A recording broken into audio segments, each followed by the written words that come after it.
এই দামান তোর পাসপোর্ট কই? তোমার সুটকেস মনে হয়।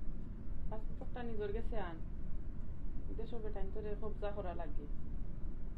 আচ্ছা ঠিক আছে আমি এখন বেতনের পয়সা সবটি তোরা তো লই লাইস, শালো ঘর কিনবে কিলা। তাই যদি মাইন্ড করুন। এটা বাদ দে, পয়সা থাকলেও দেশে পাঠাই দিব। আচ্ছা ঠিক আছে।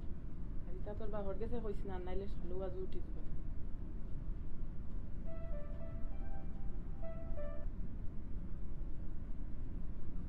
তুমি কি বেতন পাইছো নি? পাইছি। তো আমার দেখে কইলাই না। হইতাম, তুমি তো ঘুমো আসলা। কত পাইছো?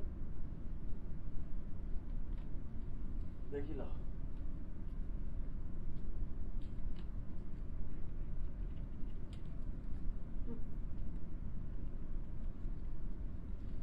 এটা কি তা?